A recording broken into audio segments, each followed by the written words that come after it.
Good morning and welcome to CSIS. I'm Jon Alterman, Senior Vice President, the Zbigniew Brzezinski Chair in Global Security and Geostrategy, and the Director of the Middle East Program.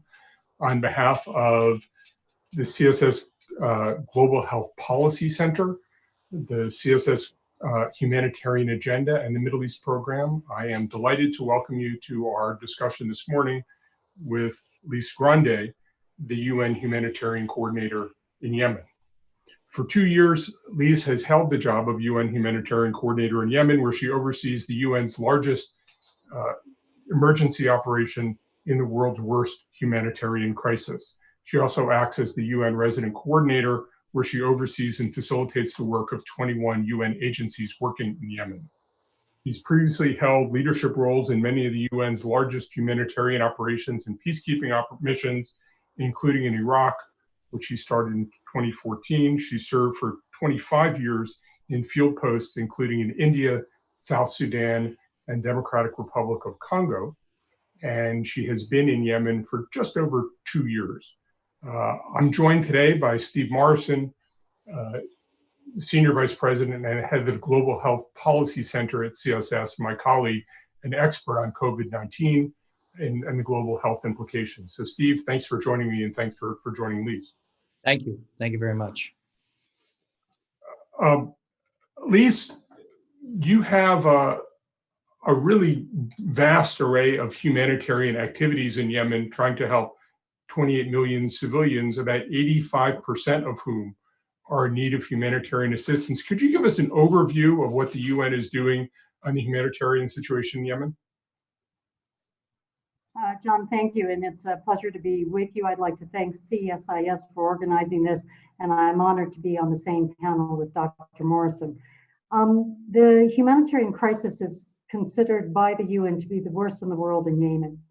We say this for a couple of reasons. There is no place else, as you already said, where a higher percentage of the population requires some form of humanitarian assistance. 80% of all of the people in Yemen need our help, depend upon us. We also characterize Yemen as the worst crisis because of the severity of the suffering.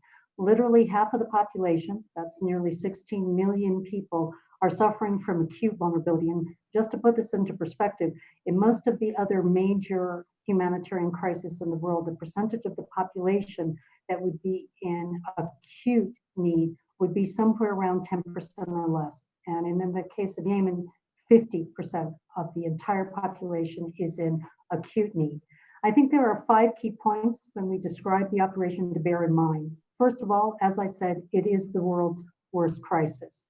The second key point is that the crisis has escalated at an almost unprecedented rate. When the war started in 2015, already Yemen was one of the poorest countries in the region, and there were 15 million people who were very poor, living below the poverty line and struggling. In the last 4 years, the number of people who need help has increased by 9 million. It's that sharp spike, that escalation in need, that is another reason that we characterize the crisis as the worst. Another key point is that the crisis has unfolded in waves. In 2016, 2017, Yemen was hit by the worst cholera outbreak since records started to be taken in the French Revolution, worst outbreak in modern history. Last year, we were facing a famine situation. At the beginning of the year, there were 250,000 people who were literally starving. 10 million people depended upon the World Food Program and its partners for their daily food. And another 10 million people had just enough income that they were barely able to. We had flooding, and now we have COVID. This is what we mean when we describe the crisis here as unfolding in waves. The next key point that we always make about the operation in Yemen is that it is the largest in the world. It's the world's worst crisis. It's the largest operation. Despite working under some of the most non-permissive conditions in the world, the humanitarian partners here, these are the 250 international NGOs and national NGOs and the 21 UN agencies. We reach on average 13 million people every single month with some form of assistance. There's no other place in the world where we are reaching so many people under such difficult and often very dangerous conditions. And the final point that we want to raise is that the situation is going to get worse unless there is an end to the fighting. This crisis is a man-made crisis. Oftentimes you'll hear people try and justify what's going on. They'll say Yemen was poor already. There are a lot of problems in Yemen. The war's just made that worse. No, the war has created the scope of the crisis that I've just described. And the only way for this crisis to end is if we get a ceasefire, the parties to the conflict have the courage to sit down and negotiate an end. That's really the solution. Steve has been working COVID-19 nonstop for several months, and of course, that's a rising concern in Yemen. Steve, do you have some concerns about COVID-19 in Yemen? Thank you, John, and thank you, Lise. First, I want to commend Lise Grande for her remarkable leadership over the last couple of years in Yemen. Your ability to roll back the cholera outbreak that was out of control, and now more recently, your very strong voice in arguing that this is a race against time and with respect to COVID and all the multiple other crises that Yemen faces, that there is a dramatic shortfall in resources, that we're on the edge of a resource cliff, and we need to acknowledge that. Your focus on pragmatism, trying to put aside some of our other distracting political considerations in moving forward. All of those things, I think, are extremely valuable, and we're very much in your debt for the leadership that you and OCHA are showing at this moment in time. What you were describing, Lise, in Yemen, those who are working these issues of COVID globally have been increasingly anxious about what happens when we see the arrival of accelerated outbreak, accelerated infection in disordered settings, in places low income, with inadequate preparations. We know there's been lots of disruption to air traffic, lots of closures of border crossings and ports and the like, and we know that there's gross limitations in the global marketplace for critical elements, testings, kits, reagents, protective gear, ventilators, and the like. So when you look at a situation like Yemen as it's racing forward in this way now, it looks to be really a critical major global test case of what is possible under the most dramatic of circumstances. My own feeling is that we are at a certain risk that cynics or skeptics are going to say, well, it's Yemen and it's a catastrophe on these multiple fronts and not much can be done on COVID. You can't social distance, they don't have the infrastructure and the like. I think we should be pushing back on that, any of that skepticism. And the cholera example tells us some important things. WHO has done some remarkable work with the emergency operations centers that they've supported with these rapid response teams with provision of critical inputs in this period. WFP is working hard on the air bridge and commodity supply and the like. If you could tell us, please, what is possible in your mind against all of these really formidable barriers and challenges that you face? How are we going to get through this period in Yemen and not fall prey to skepticism or exhaustion? Thank you. Dr. Morrison, thank you for that introduction to COVID. The modelers that have looked at Yemen have said that because of three factors: acute levels of vulnerability, some of the lowest levels of immunity across the population, and a very fragile and in many places broken health system. Because of these three factors, unless we're able to suppress transmission of COVID, it could spread faster, more widely, and with deadlier consequences than in most other countries. We're working on the basis of the most likely scenario, which envisions that, in fact, suppression does not work as effectively as we hope. And that because it doesn't, 16 million people, 55% of the population will be infected. That we will need 300,000 hospital beds, 200,000 ICU beds. Those are our working numbers. And as you correctly said, if you're faced with that kind of staggering problem, one of your reactions is to throw up your hands and say, there's nothing we can do. Okay, so what we've all done is to take a very deep breath and look at what capacities and resources we currently have, what capacities and resources we're likely to mobilize, and what kind of a strategy is going to have the highest impact, taking into account the constrained resources and the limited capacity. Here's what we think needs to be done. Rather than focus on 50 things, we focus on 5. Number 1, suppression measures. Try and flatten the curve transmission as quickly as possible. Number 2, detect and treat cases. You referred, Dr. Morrison, to these rapid response teams. These are 5-person teams. There's one in every single district. These are Yemeni health workers. They're trained by WHO. They're paid by WHO. They work for the government. What they do is they track down everyone who has symptoms. If their conditions deteriorate, they test them, and then they start contact tracing the people that case may have come into contact with. So we focus on identifying the cases and then getting the right treatment for them. The third thing that we focus on is educating the public. UNICEF has 10,000 community volunteers. These are people who worked on cholera. They've now taken off the cholera hat temporarily and they've put on the COVID hat. They're spread out all across the country in every community they can reach. They're describing the virus, how you get the virus, how you can prevent the virus, and if you do get the virus, what to do. The fourth thing that we're doing is focusing on keeping the existing health system in place. Now, this is tricky because, of course, in a crisis like this, the limited resources you have get pushed to the biggest priority, and that's COVID.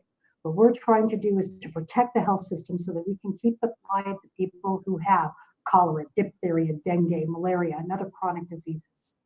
And then you also mentioned, Dr. Morrison, the key 5th element. Right now, as I said, we're facing the largest humanitarian crisis in the world. The underlying vulnerabilities and the underlying low levels of immunity are 2 of the factors driving this crisis. In order to address those, we need that massive humanitarian operation to continue. I already mentioned that through that operation, 13 million people every single month receive food support from WFP and its partners. What I didn't mention is that 8.8 million people receive healthcare from frontline partners, international and national NGOs. UNICEF is providing 9 million people with cash transfers as part of the social protection floor. That's funded by the World Bank. 11 million people every single month benefit from clean water. We're providing shelter, we're providing cash transfers to some of the most vulnerable people in the entire country. These include IDPs who have been recently displaced. And of course, we're also providing protection assistance. That operation has to continue. Those are the 5 priorities. We're not doing 50 things, we're doing those 5 things. And we do believe that with the existing capacities and resources we have, this is the best use of our money and the best use of the personnel that are here trying to keep people in Yemen alive. Lise, Mark Lowcock's Security Council on April 16th that 80% of World Health Organization programs in Yemen might have to shut down before the end of April because of lack of funding. My calendar says the end of April is Thursday. What is the likelihood of that happening? What kinds of steps do you need to take now in the possibility that some of these programs might shut down in just a small number of days? Yeah, John, you're absolutely right. We are facing a funding crisis of gargantuan proportions. And the reason is because donors have started to lose confidence in the operation, and we can speak more about why that is the case. Already, this month, the World Food Program has been forced, because of a lack of funding, to reduce to half rations the people who are receiving food in northern Yemen. That's 8.5 million people. Already, the World Health Organization has had to stop making payments to health workers that it's been providing incentives and allowances for, because all of the salaries which they typically would have received have been cut. That's already happened. In preparing for today's discussion, John, I went through and looked at which programs are literally closing by the end of this week. Allow me to share them with you. So we are shutting our malnutrition programs for 250,000 children. These are children who are either moderately right now or severely malnourished. And essentially, we have to face the fact that without the help that we provide them, they are going to die. UNICEF is going to have to stop the services that it provides in 18 major hospitals and 2,500 primary health centers. You've already mentioned the World Health Organization. 80% of the services, as you just said, that they provide in 189 hospitals and 200 primary health centers, we're going to have to either reduce them or, more likely, we're going to have to shut them. There are 142 camps or hosting sites for displaced populations. We're not going to be able to provide services in those.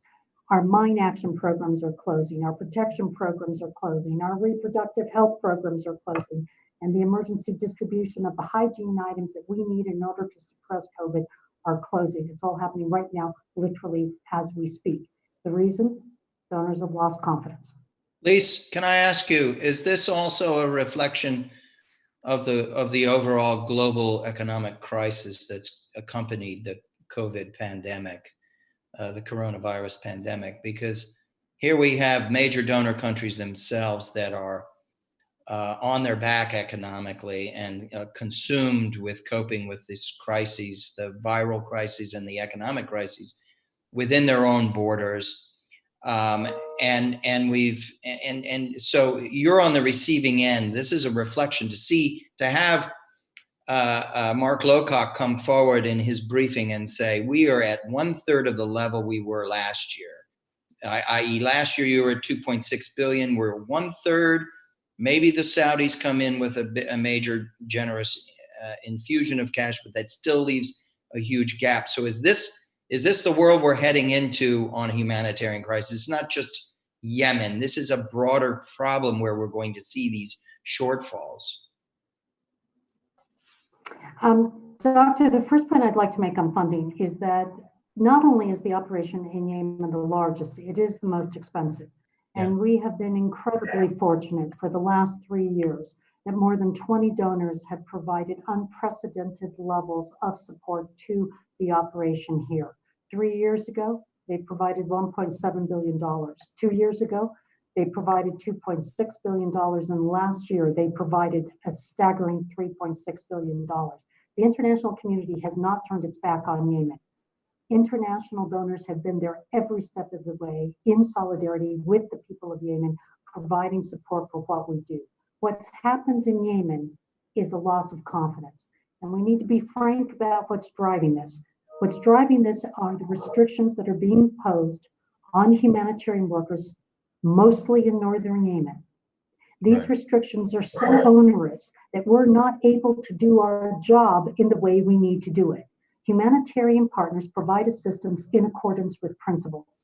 If we can't do our job the right way, if we can't uphold those principles, donors are raising uncomfortable but wholly justified questions about whether this is an operation that they can invest in. Now, we've shared this view with the authorities. We've said to the authorities, the same standards which apply everywhere else in the world have to apply in Yemen. We have to uphold these. You are responsible for helping to create an operating environment that allows us to do our job. It's been gratifying that in the past several months, the authorities, particularly in northern Yemen, have recognized that there is a problem. They recognize it, and they have started to take steps to change it. They're allowing the World Food Program to introduce biometric registration and verification. They were going to tax humanitarian assistance. They've lifted that tax. They are finally allowing us to do the kinds of assessments that we have to do in order to know how many people need what kind of assistance. They're allowing us to do that. These are important steps. But I think the point that all humanitarian partners are raising with the authorities is that however important those steps are, it's not enough. More has to be done before we can bridge the confidence gap, before donors can look at Yemen and say, yes, we know that if we put money into this operation, that partners will be allowed to do their job in a way that they do it everywhere else in the world. It is deeply unfortunate. It's poignant that the breach of confidence occurred on the cusp of COVID, but it did. We had these problems before COVID. We're trying to solve them now. We're trying to solve them with the sword of COVID over us. I mean, one way to describe how we feel here is we have our backs against the wall and we're facing another concrete wall in front of us. And we've got two other walls on either side of us. We don't have the money we need. Our operating environment is still not where it needs to go. And here we have not only the existing crisis, but now COVID on top of it. All of that being said, as humanitarians, our job is to stay very focused, concentrate on what needs to be done, mobilize the resources that have to be secured in order to do that, and then get on with our jobs. And that's what we're trying to do here. Let me just remind the audience that if you have a question you'd like us to ask Lise Grande, on the screen where you're watching this, there's a link to click and to send a question. We are collecting those questions. We have several already. We're happy to collect several more. Lise, you've worked in a lot of very difficult places around the world. Americans have become really preoccupied with our own domestic situation right now. What's your pitch for why Americans should care about Yemen right now? Yeah, it's a great question. You know, the U.S. government, and this is true for years, has been the most generous donor in the world, hands down. No one else is even close. And they are one of the most generous donors to Yemen. Since the war started in 2015, the U.S. government has given $2.6 billion in total to keep this operation afloat. And because they've done that, there are millions of Yemenis who have survived, who otherwise would not have. Every one of those Yemenis, when the war is over, are going to remember who provided them with the assistance that allowed them to keep their families together and to come out on the other side of the conflict. Every one of them will remember. You know, there's something profoundly moral about a government which recognizes its global responsibilities and time again, in crisis after crisis, provides assistance. Well, this is the worst crisis. And the fact that the US government has been so generous reflects not only on the core morality of their foreign policy, but on how deeply the people of America care about fulfilling their global responsibilities. There are two other reasons I think Yemen counts. Now, they're not humanitarian, and of course, as a humanitarian coordinator, my responsibilities are limited to the humanitarian sphere, not to the political ones, but allow me to observe the following. Two of the most important shipping waterways in the world coincide with Yemen, from the Mediterranean through the Dead Sea to the Indian Ocean, and from the Persian Gulf, the Omani Gulf, and the Aden Gulf through to the Indian Ocean. 10% of all of the world's petroleum products go right through a little narrow strait between Yemen and Djibouti, about 16 kilometers across. Bab el-Mandab. So you care about international commerce, you care about what happens in Yemen. Unfortunately, there's another reason we should care about Yemen. Two of the most destructive, violent extremist forces in the world, Al-Qaeda and ISIL, are in Yemen. They thrive in conflict. They thrive in instability. Not only are they able to consolidate their forces in these circumstances, their influence is able to spread. This is why you got to care about Yemen, right? It sits in one of the most strategic parts of the entire Middle East, and the two key transport shipping lanes that we depend on for the free movement of particularly petroleum are right there. And it could become a hotbed for violent extremism. And then on the positive side, we care because it is the worst crisis. And as Americans, we do what's necessary in order to keep people alive. When everyone else turns their back on them, we go. Lise, if I could just add a few comments and another question for you. I was encouraged to hear you talk about how central U.S. support has been. It's also been blessed by very strong bipartisan support within the U.S. Congress, which has proven to be quite important. And this is a strategy, as you've laid out, this is a strategy which relies on the courage and commitment of quite a number of UN multilateral agencies, WHO, UNICEF, WFP, along with a whole range of partner NGOs, both Yemeni and international, that are coming forward. Right now, things are a little bit confused here in the United States in a couple of respects. The president on April 14th announced the suspension of assistance to WHO, a 60-day review. This last week, we heard that there are plans afoot to redirect support away from WHO towards other partners. We account for about $500 million a year of support to WHO, roughly 20% of its budget. And when you start looking at different individual health programs, enormous dependency on the US. You look at the emergency program, enormous dependency upon the US. This is no time, in my view, and we'll be publishing something later today or early tomorrow, I'm happy to send you, but this is no time for us to begin blowing a hole in WHO at a moment when it is so critically important in guiding the response in these disordered and dangerous places that matter so much to us.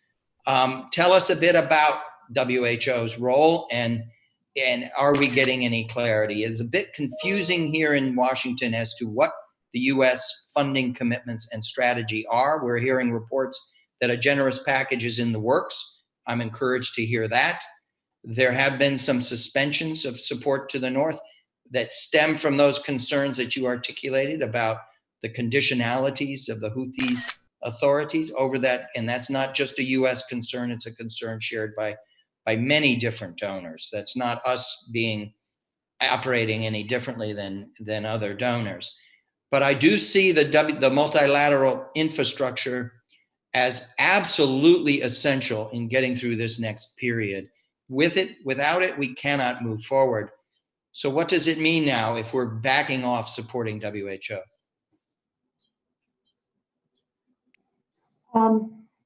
Dr. Morrison, I think maybe the best way to come at that question is to perhaps share, if you allow, with everyone what WHO and its teams have done in just the past few weeks here in Yemen to address the COVID crisis.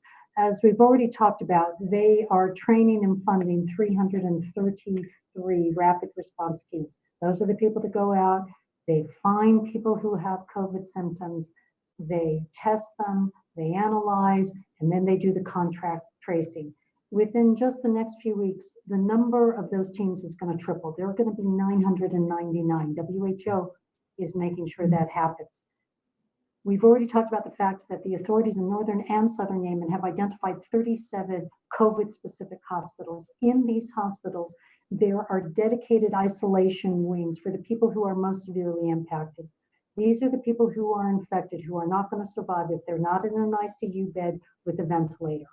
Now, literally, within just a few days, WHO has equipped and supplied 32 of the 37.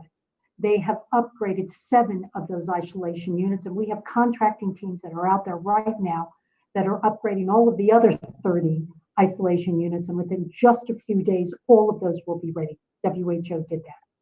WHO has taken what you mentioned earlier, the emergency operations centers, which we put in place for the cholera response 2 years ago. Literally overnight, those were repurposed, and now they are the center of the COVID response all across the country. WHO has also gone out on the international market and secured whatever they can get against stiff competition: masks, ventilator, ICU beds, reagents. They've brought in supplies. They are continuing to bring in supplies into this country, supplies that won't get anywhere without WHO. They are the leader in a unique public-private partnership with multinational companies. Some of those are Yemeni, some of those are based in other countries. This partnership is procuring and will be transporting into the country the supplies like PPE that no one else can get. WHO is securing those with these companies to get them into Yemen.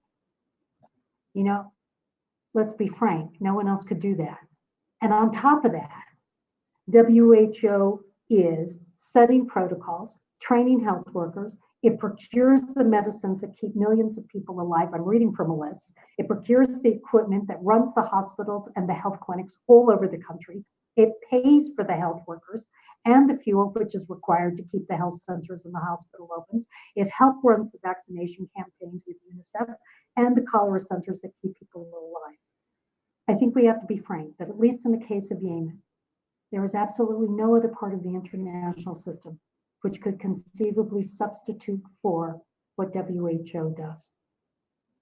Lise, I think your appeal is at least partly successful because we've gotten two questions, one from a Dutch diplomat saying, what can the donor community do that's most helpful for Yemen? One from a respected NGO leader here saying, what can Americans do that's most helpful, whether it's regarding WHO funding or something else?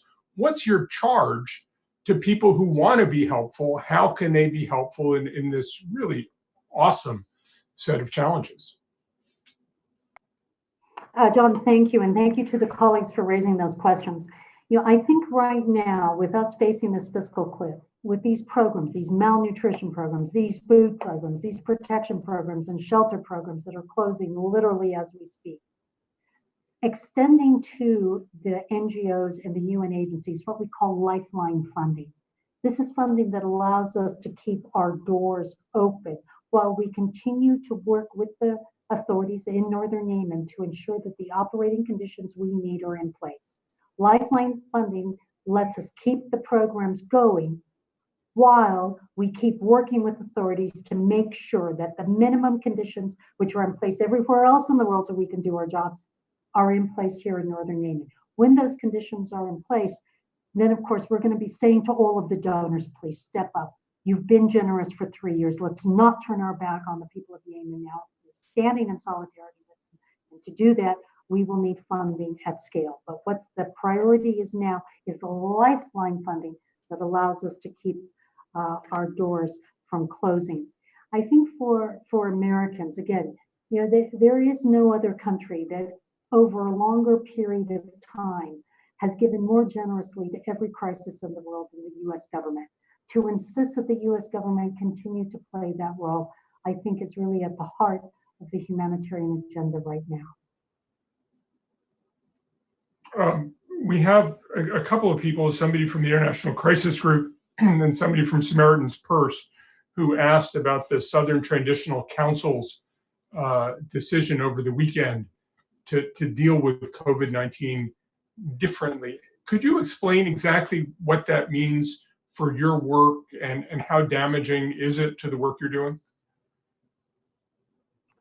As a humanitarian, you work with the authorities on the ground. So whoever is there, whoever is administering the territory that they control, humanitarians respect that, and we work with them. When the Southern Transitional Council announced that they were now in control of Aden, that they were going to self-administer the areas that they are present in, we already have reached out to them. They've reached out to us, and we are trying to understand each other on a whole range of issues, including appropriate protocols for suppressing COVID, the pathways to get people who have symptoms to the right places so that they can be treated. The more proliferation of administrative authority, the more complicated governance becomes, the harder it is to respond to COVID at the scale and with the intensity that's required.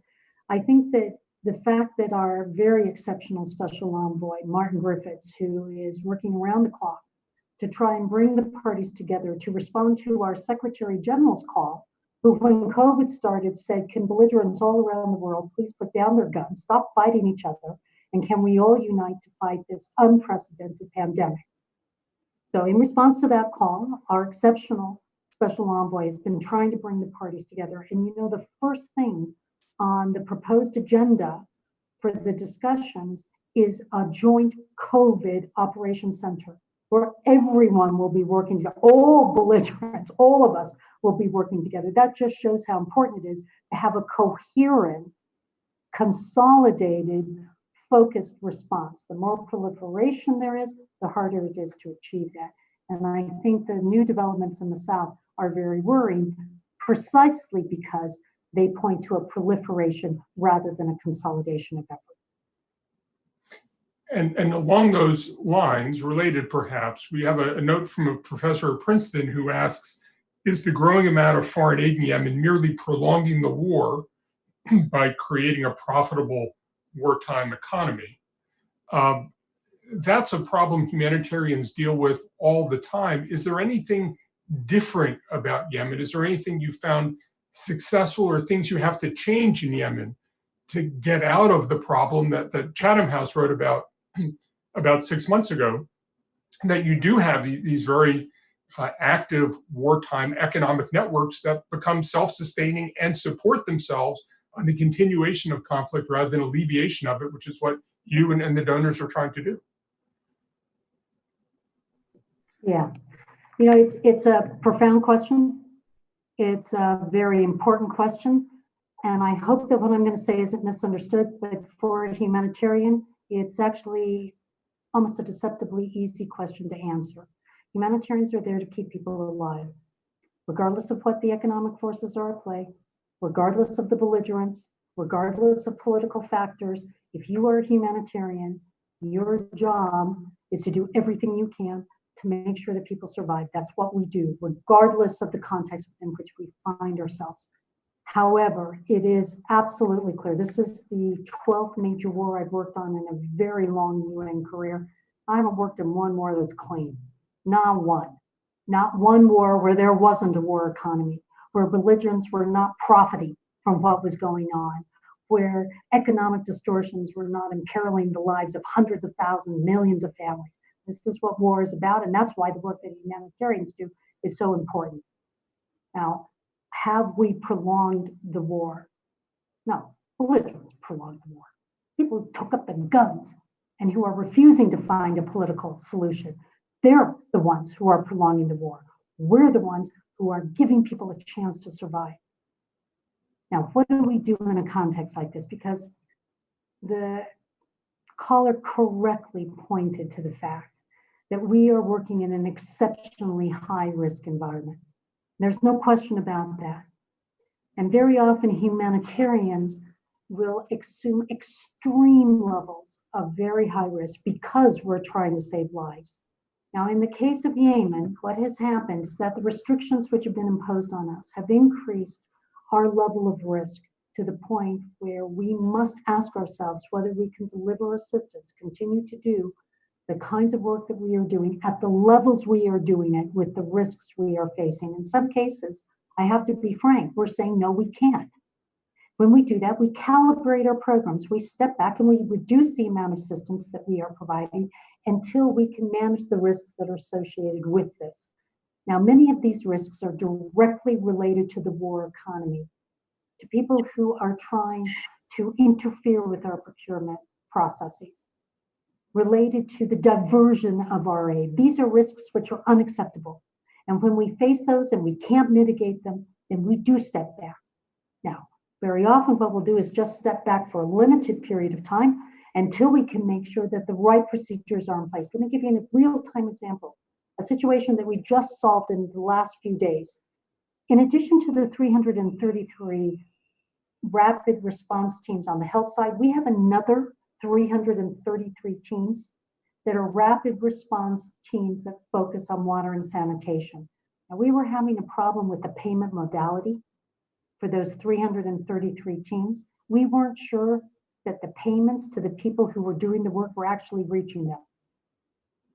4 months ago, we stepped back and we stopped those payments. And until fiduciary mechanisms and measures were agreed by the authorities and put in place, we weren't sending a penny to them. Well, those measures are now agreed, they're now in place. We can turn to our donors and say, we know that the money you have entrusted to us, the public taxpayers' money, is getting to the people who need it so that they can do their job. That's a small example, John, of how we are trying to manage the risks associated with the operating environment that we find ourselves in. Lise, may I come back to one question? The crisis in Yemen has oftentimes been seen as somewhat invisible to much of the rest of the world. The security problems are legion, access issues are legion. Very few media outlets are able to come and adequately cover what is happening in a kind of sustained basis. There's lots of exceptions to that, but it's as a matter of general, as a general case over time, Yemen's had this exceptional problem of telling its story to the outside world. Is that changing at all in your view as the COVID crisis gets layered on top of all of these other multiple dimensions that we've talked about? Are we going to be in a better position for the story to be told, in your view?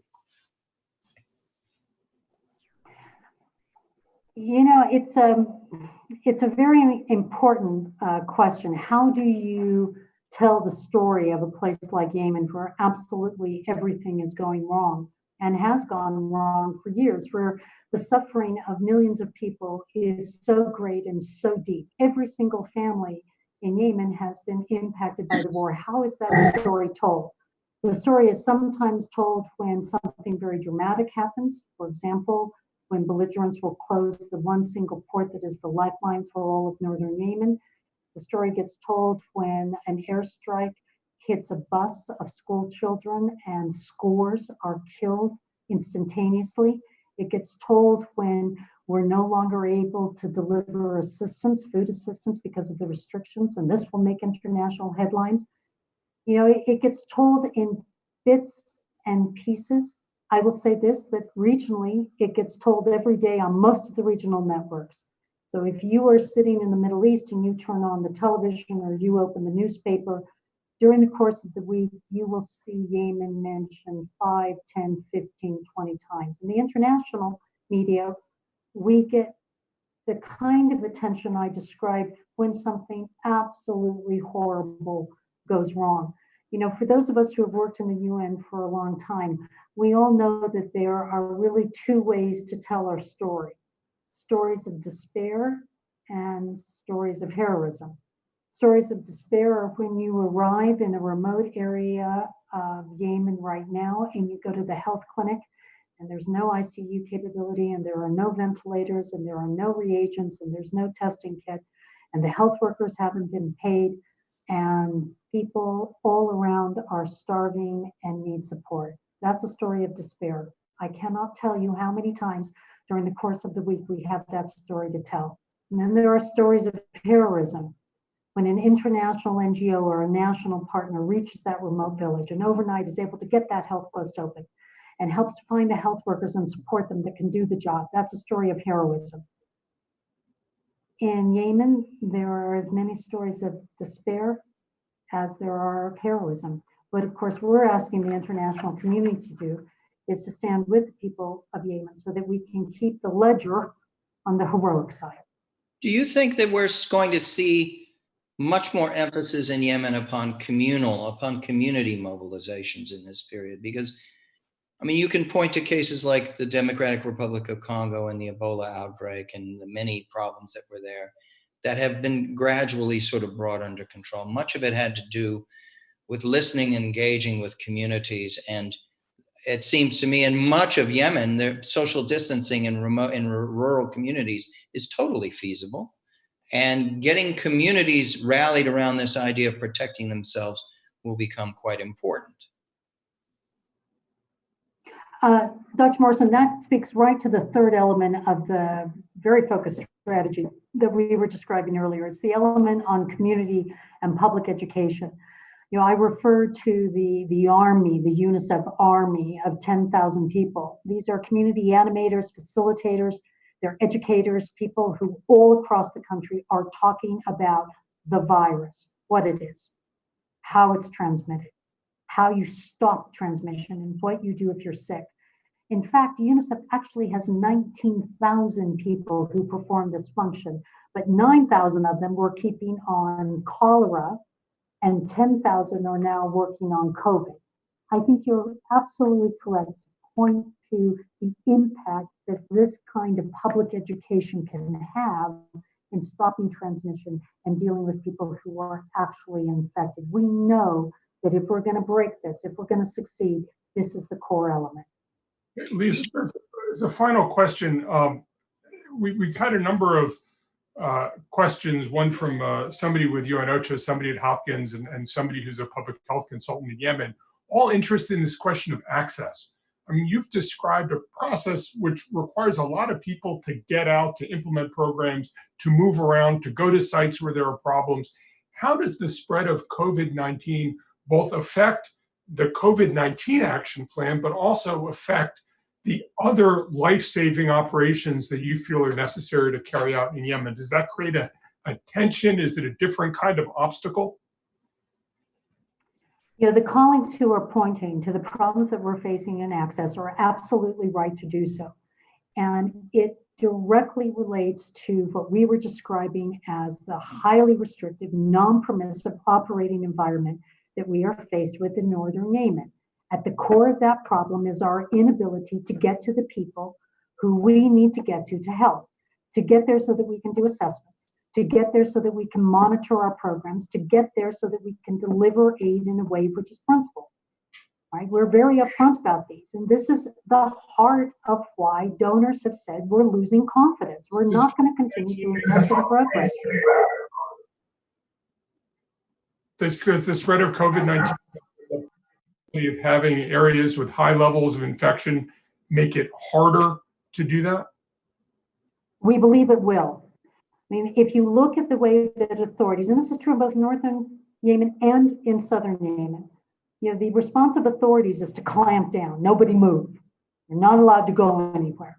We're already facing access problems, and I think you're absolutely right, and the colleagues are right to anticipate that those problems, unfortunately, are likely to become worse if COVID spreads further.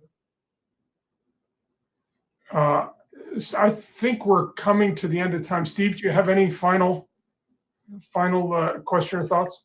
Thank you. Lise, I want to just thank you again for being with us and for sharing all these insights and for your leadership and courage, which matters so profoundly in this situation, and that you would take time out with us today in the midst of all of this is a great honor. And so thank you. You talked about the kind of despair and heroism storytelling, that the tension that exists in your work.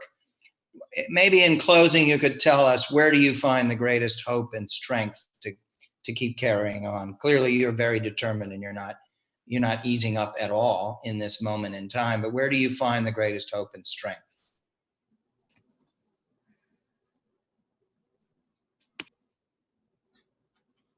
You're muted. Dr. Morrison, I was thanking you for your kind words. And you know, if you allow us to say, I think every humanitarian who does this kind of work knows that if we don't do what we do, that people will not survive. We are incredibly fortunate that in the case of Yemen, we have absolutely exceptional national colleagues. There are, in fact, only a few hundred international staff who work on the humanitarian operation in both northern and southern Yemen. But there are literally thousands of national colleagues who, at great sacrifice to themselves and to their families, go out every single day and defend their communities and do what's necessary in order to keep people alive. It's a privilege to work with them. Lise, I want to add to what Steve said. I can't say it much better. In a world that looks starved for heroism, when I hear the things that you're doing in Yemen, I know the things you've done in Iraq and other places, your leadership on all of these issues, and most importantly, the effectiveness you've had extending relief to people through the cholera epidemic and now through the threat of COVID-19. I want to thank you. I am grateful, and it is hard not to listen to you and not be inspired by the possibility of what we as a world and as a community can do to help other people. So thank you very much for taking the time to talk to us today from Sana'a. Thank you so much. It was a privilege to be with all of you. Thank you. Thank you very much. And thanks to our audience for your excellent questions. We hope to see you again soon. Thanks, Jon.